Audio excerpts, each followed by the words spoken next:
Hello and welcome to Morning Asia. I'm Tanya Francis. Here is what we've got coming up on the programme today. We'll bring you the top stories making headlines around the world. Iran enters another day of mourning as thousands continue gathering at Tehran's Grand Mosala to pay tribute to their late supreme leader, Ali Khamenei.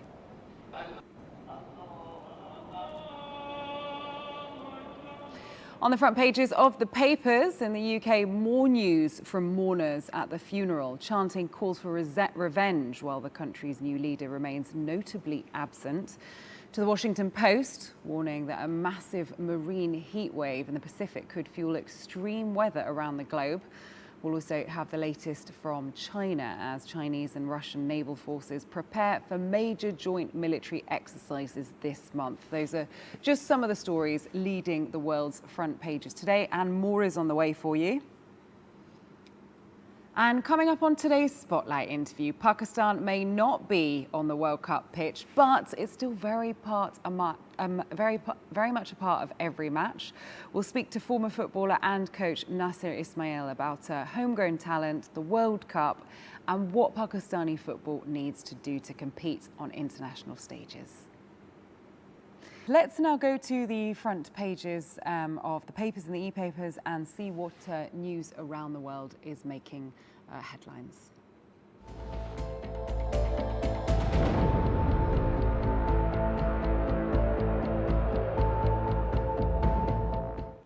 Right, we're going to start in the UK with The Guardian.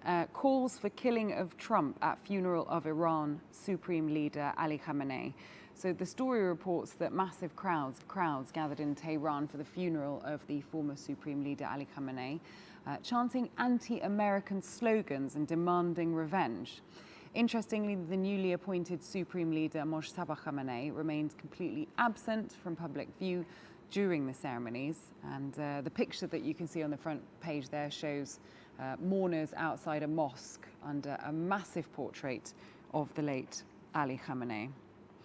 Over on the Financial Times, the lead story covers exactly the same event with the headline, Ayatollah's funeral, vast crowds mourn late Iran leader but successor stays out of sight. So the paper again highlights how millions of Iranian citizens poured into the streets of Tehran to pay their final respects amid tight security. Despite the presence of senior government and military officials, the absence of the new successor continues to draw heavy attention. The image that they have gone for shows senior clerics and the sons of the late leader standing at the funeral proceedings. Now, Pakistan's Daily Times also leading with this story on the front page with the headline, Millions mourn martyred Khamenei as Iran vows revenge against America, Israel. The article notes that mourners filled the grand prayer grounds from early morning, carrying red flags that symbolize retaliation and resilience. Authorities expected up to 15 million people to take part in the nationwide mourning ceremonies across different cities. They have gone with an aerial view of the massive crowds filling the mosque, the Grand Mosque courtyard. And rounding out the coverage of these ceremonies and of the funeral, India's Hindustan Times has gone with the headline, Iran's leaders step out, signalling defiance at Khamenei's funeral. So the story points out that top Iranian officials and three sons of the late leader made their first public appearance since the conflict began, stepping out to project confidence and unity. However, the paper also confirms that the new Supreme Leader, as we've heard in the other papers, had still not made a public appearance. And on the front page, the picture is of three of the late leader's sons standing together beside a flag-draped coffin.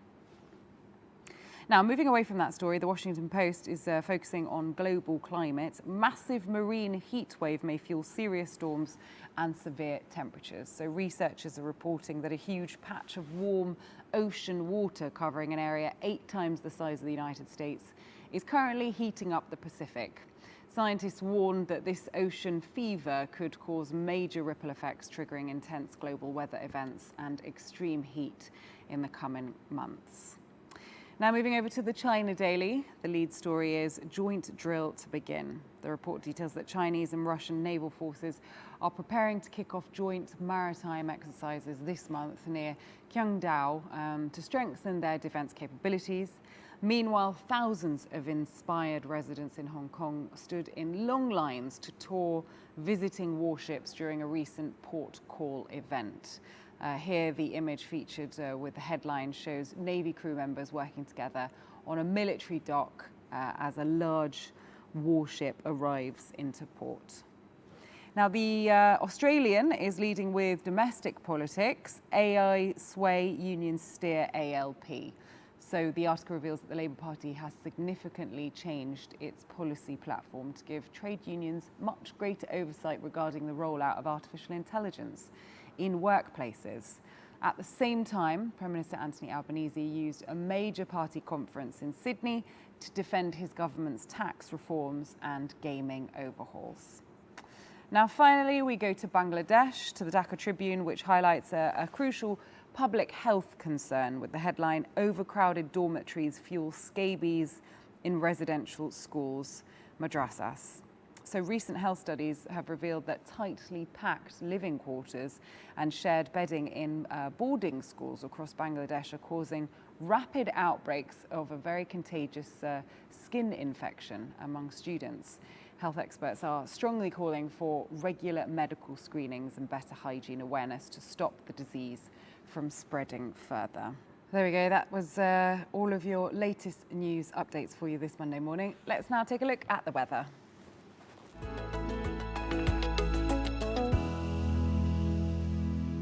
Righto, starting in Islamabad, we can expect mostly sunny skies and sweltering heat, pushing highs up to 40 degrees. So avoid extended periods outside due to the danger of hydration and heat stroke. That's the official advice. So mainly clear conditions are going to be throughout the day.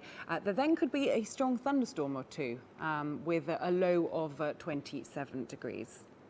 Now over in Beijing, look for a mix of clouds and sunshine alongside an afternoon thunderstorm in spots. Highs of 34 degrees and things could transition to partly cloudy and very humid conditions later, dropping to a low of 21 degrees. Right, down in Riyadh, very, very warm weather is going to dominate with plenty of sunshine and some afternoon breeze pushing through and pushing highs up to 43 degrees. Clear sky is going to take over late into the day, settling in at a low of 29 degrees. Now, heading to Istanbul, it will be breezy at times with plenty of sunshine and a comfortable high of 29 degrees. Clear skies are going to carry through the remaining hours with a low of 18 degrees. Now over in London, we can expect very warm weather there too, featuring a mix of cloud and sunshine, reaching highs of 32 or 33 degrees. It's going to be hot in the city and there's going to be mainly clear conditions to follow as they head into their evening. Temperatures are going to tumble quite a lot actually, down to 17 degrees overnight. Now, turning to Washington, the weather is going to be cloudy and very humid with a couple of showers and thunderstorms, heaviest early on alongside a low of 24 degrees. The weather remains cloudy and humid as a couple of afternoon showers come in and then a heavy thunderstorm might develop, bringing some risk of flash flooding and some potentially damaging gusty winds and a high of 31 degrees. Now over to New Delhi, considerable cloudiness and humid conditions are on the way, along with a thunderstorm or two potential there as well. Air quality is going to be unhealthy, so take care as highs hit 34 or 35 degrees, a little bit lower than we've seen over the last couple of weeks. Mostly cloudy and humid conditions are going to persist, and then a late thunderstorm is going to drop, bringing temperatures down a couple of degrees to 29. Now up in Moscow, we can look for some partly sunny skies with a couple of afternoon showers there too. Highs of 22 degrees. Starts out clear later on before increasing clouds are going to bring a stray shower in places and a low of 13. And finally, let's go to Paris. It's going to be hot. Look, 37 degrees. The heat wave continues. The highs are going to climb throughout the day. We're going to have clear to partly cloudy conditions, but the sun will burn through and lows are going to tumble down to 19 degrees. I'm sure the Parisians are going to be appreciative of the relief from some of that hot weather. And that is your international weather update. Now, the World Cup is really coming to life, isn't it? As the last 16 are now setting up to battle it out. I think the biggest surprise for many fans and teams happened overnight as Norway beat Brazil 2-1 at their New York, New Jersey stadium. What a night for Norway it was. Erling Haaland, one of their sort of star players, scored twice to knock five-time champions Brazil out of the World Cup and send Norway into the quarterfinals for the first time. Let's take a look at celebrations.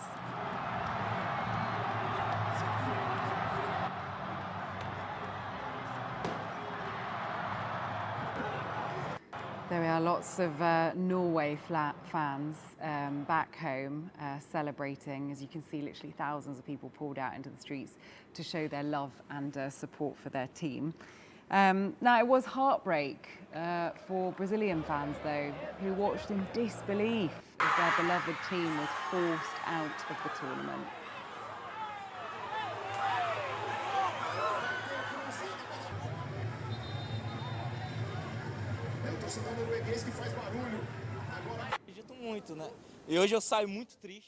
And today I'm leaving feeling very sad because in my view this was the most promising national team in recent years, and I'm even sadder because of the great player who said goodbye to us today, Neymar. His last World Cup game, his very last World Cup game.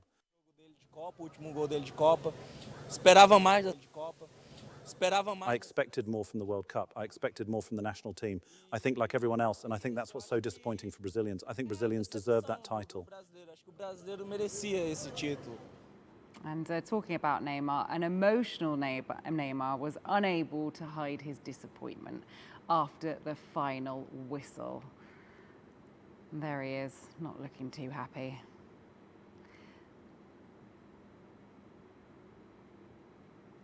Now, next up, all eyes were on Mexico against England as the Brits earned a place in the quarterfinals with a 3-2 win. Jude Bellingham, he scored 2 goals 98 seconds apart, and Harry Kane converted a penalty when England was down to only 10 men. So the Three Lions handed Mexico its first World Cup loss at the Estadio Azteca.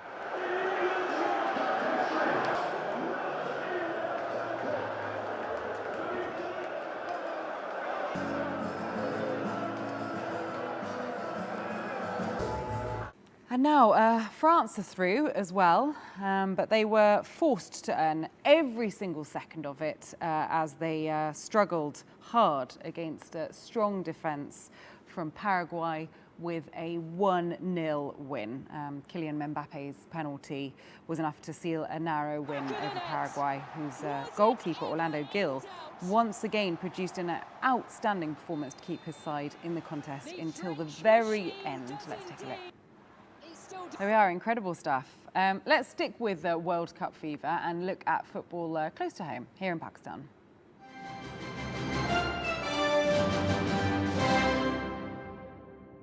Now, even though Pakistan doesn't have a national team in the World Cup, there's a little piece of the country in every match with the official ball made in Pakistan in Sialkot. And our next guest knows the global tournament only too well after he played in a World Cup qualifying campaign back in his heyday in 1993. Well, Nasir Ismail grew up in Karachi, played professionally for many, many years, and then became a coach to help the younger generation reach new heights. So he believes that the homegrown talent is here, it's there in Pakistan. It just needs better funding and structure. Let's introduce you to him and find out more about our chat that we had here in the studio. Okay, well, Nasir, thank you very much for being with us today. It's a pleasure to have you here, and I want to talk about your career, what you think of the World Cup. Let's start back at the beginning. You grew up in Karachi at a time where there was probably a lot of interest in cricket, not so much in football. So what kind of drew you to the sports? Bismillah Rahman. Thank you very much to inviting me over here. I'm very glad to be with you. You asked about my career, how I started my career. In my young age, in the school time, at that time I was playing cricket. And I was totally outside my house from morning to evening and playing cricket. So my mother told me, said, you are a very long time out of home. So try to be another game. Okay. So in the short time, and they have a good enjoyment. Yeah. So I went to my nearest one ground over there and club. That was Mohammadi Sports Football Club. And I said, I want to play football. He said, you are playing cricket. My mother says, start another game. So I said, this is a good game. This is the second biggest game in Pakistan, football. So at that time I started, and when I started first, I was as a goalkeeper. Okay. Then when I started as a goalkeeper, because my height was very good. Yeah. And I also, we will play cricket, okay? When we play cricket, we catch easily for the small one, and the football is a very bigger one. Yeah, it's so it will be easy for me to handle this one. So that was my beginning, and from that one I started from clubs and division and district and province. Then I joined the team. So many teams I played in my career, from State Bank, Steel Mill, Sindh Government Press, PIA. And in the end, I finally found my department, National Bank. From National Bank, then I played from Pakistan national team, and after that, this journey begins from there. Yeah, and after that, many things have also happened, which we'll talk about in your transition from playing to coaching, which is always useful for the younger players because they get to take all of your experience and hopefully use it for their own careers. We can't talk about football without talking about the World Cup. Yes. Because World Cup fever is well and truly happening around the world, but here in Pakistan. Have you been to Liari to watch any of the football this? Liari is as everyone says, Liari is the mini Brazil. Yeah. Okay, and everyone loves Brazil over there because they look like Brazilians. Yeah. They play like Brazilians. So that is why they prepared 1 month before the FIFA World Cup. They prepared drawing the walls. Yeah, it's fantastic. They make the flag. They wear the shirts, and big screens are over there everywhere in the stadiums, and so many crowds in the 4 a.m., 5 a.m. when the match started. Everything will be out of the home and watching the match. The passion of football in Karachi is too much, because Karachi is the hub of football in Pakistan. And the second one, the largest crowd comes in Afghan Chaman, the nearest to the Afghan border. The second crowd, biggest crowd for football watching, comes in the Chaman. So these two cities are producing the good players, and other cities as well. Faisalabad is the hub of players, of our good players. Peshawar, we have a very good players, and so many from the small villages and small towns. The players come from over there. Yeah, I'm sure. Sorry, carry on. And they are all watching this World Cup. This World Cup is now full of technology. Even in the ball that's made here in Pakistan, it has all the sensors inside the ball. Yeah, we are not over there, but our ball is in all World Cup is over there. You haven't got a national team there, but there's a bit of Pakistan in every single match. You know, this is the battle between the 2 coaches and 22 players. This World Cup is now fully technology and full of tactical. And every coach knows about the opponent's players' fitness, their technicalities, their tactical behavior, how they react. Because, you know, when you are watching a technical area of the coach area, 2 or 3 laptops over there, and one is high performance coach, have a tablet in hand, and whenever he saw during the match that some situation is in problem with his own team, then he shows to the coach that this is a problem in this area. So this World Cup is full of technology. Yeah, it's I'm sure it changes the game really, doesn't it? Because it's not just about kind of raw fitness and talent. It's now also a lot more about tactics and having more information about the other team. Now let's take us back to 1993, where it will have been a very, very different story for the World Cup, for football here in Pakistan. And that was your first, let me get this right, under-23 World Cup qualifying campaign. What was that like for you? I can imagine that there's lots of players here in Pakistan at the moment who will feel now how you did feel back then, which is like, I want to represent Pakistan. I want to get to those big stages. That was my first international career match in World Cup 1993 qualifying round.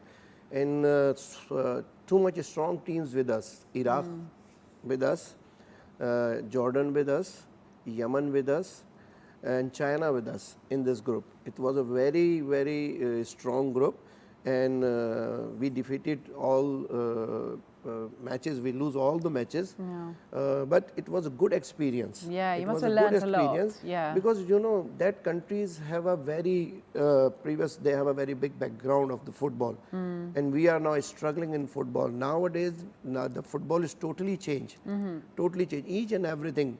No technology at that time, no video session at that time, no fitness gym at that time. Yeah. Only running for fitness. Yeah. That's all. That was that time. And now this time you have a gym, you have a swimming, you have everything. You have for a fitness. tablet full of information. Full of to help information. you. And Yeah. you have, when you are going inside, if you are playing a right winger and your opponent, the left back, your coach have everything Yeah. about that defender, how much quality they have and how much quality you have. Yeah, comparing the same Comparing positions comparison in both of different- them, and coach taught them tactically how you react when you have a ball. Do you think it's harder to become a professional football player now than it was back then? Yes. With not only with things like, you know, fitness, but also if we're thinking about technology and social media, a lot of the times, you know, players also become these online stars as well as stars of the football field. So it seems like it's this whole different game to what it used to be. Yeah, definitely. It's a totally different game. Totally. Because, you know, FIFA changes the rules. Why changes the rule? Because they don't want to stop the game. Speed.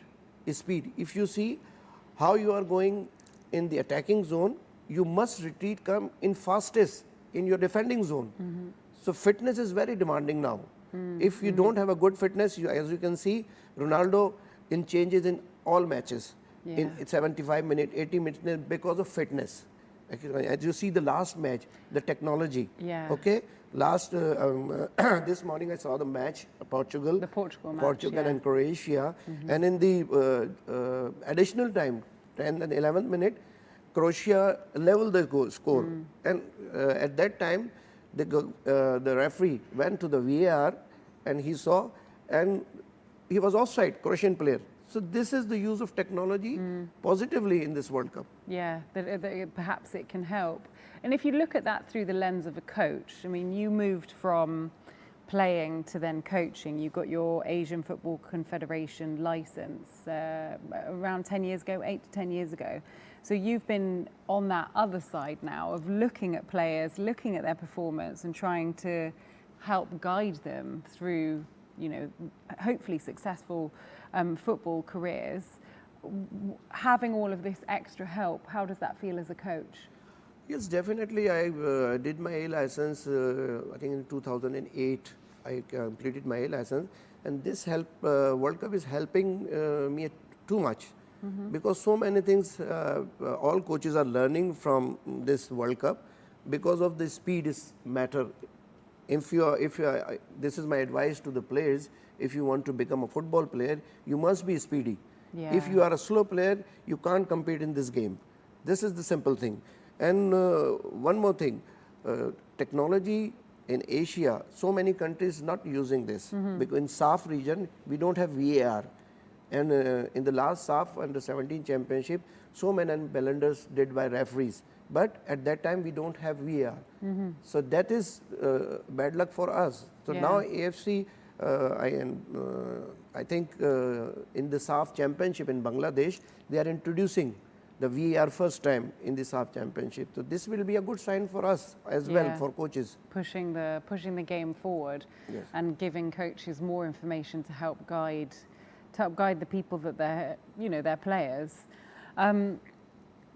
Do you see World Cup tier players or players that have the potential to reach those levels here in Pakistan? Yes, we have players, about 10 to 12 players now playing in their professional football near to our countries in SAF first, because first step is always your SAF, then the other countries of the Asia. Our Shaikh Dost, who is my student in under 19, he was with me in the under 19. Now he's playing in Bangladesh League. Now he's over there a top scorer. Hayan Khatak playing over there. Alamgir Ghazi playing over there. Abdullah Shah is playing over there. And 3 or more players are playing over here. And we have almost 7 to 8 diasporas players who lives in Denmark, in England, in other countries. They are also representing Pakistan. So we have a mixed blend in Pakistan, the local players who are playing now in the professional, in Bhutan also as well playing, our Afridi playing over there, Mamoon Musa is playing over there. So this is a good sign. This is a good sign for our professional. But we have a problem from the sponsorship, just like cricket, you know. What, so it's a money issue? Yes, definitely, because we are totally our game is running by the FIFA funding. If FIFA stops our funding, then football will be collapsed in a one day. We don't have brands over here, we don't have a sponsorship over there, we don't have a professional football league over here, just like you see the India PSL, Pakistan Super League, Cricket League. We need this kind of 2-3 big sponsors who supports football. Do you think timing is a bit of an issue as well? I was thinking about this. The World Cup comes around every 4 years, and it's such a huge moment. You know, for many athletes, perhaps they look to the Olympics, but I think for footballers, perhaps the World Cup is where they want to play. And the sort of shelf life or the life expectancy of a football player when it comes to what they can do on the field is quite short-lived. You don't really get that many Ronaldos and Messis who can play into their 40s. So if you're a player in your 20s and you don't make the next World Cup, the one after, you know, you're beginning to struggle perhaps on the pitch because it's such a physically demanding sport. Yes, definitely. You know, this World Cup, always when the World Cup comes, it decides the future of the players, coaches, and other staffs. You know, so many new stars will come from this World Cup. If they have a second division club, they will promote to the A division club. And if they have a lowest salary, they will go for a big contract. So we in the same process, C division league, B division league, A division league. If we have this kind of league, then definitely we can qualify for the World Cup. Not now, after 20 years we can qualify, but we need the infrastructure and the ecosystem. If we don't have these both things, we can't play World Cup. Infrastructure, ecosystem and funding seem to be the main things that many people that I've spoken to over the World Cup sort of period have said. Let's just talk about the World Cup before we finish today. Who do you think is going to win? In my opinion, just France is now the hot favorite because how they are playing. Because coach is in a difficult situation when he selects the first 11. His all squad, 23 or 25 squads, is equal. And when he substitutes a player, he reacts the same as per the substitution. So very good combination, and the chemistry between the coaches and the player is very good because, you know, from last 12 years he is the coach of France. So it is a big sign that continuity is we need for the performance. And as you see, whenever Mbappe scores a goal, he directly goes to the coach, staff, and hug it and enjoy everything from there. So in my opinion, France, and the second one I think Argentina. But my desire is because this is the last World Cup of the Ronaldo. So he achieved everything except World Cup. So his group is tough. His team's group is very tough. So, but in my opinion, France is now hot favorite. Also Brazil. Brazil is not playing like previous football. He's playing little fast football. So Brazil also, in my opinion, last four I can see Brazil, France, Argentina, and Portugal. Okay, well, Liari, the people of Liari will be very happy because many of their favourite teams are in that lineup. So let's hope that that happens. Thank you so much for coming in today. And thank you very much. Right, that's all for today. I hope that you've enjoyed the show. And thank you for watching Morning Asia. We're back tomorrow, 5 a.m. GMT, 10 a.m. Pakistan time. I'll see you then.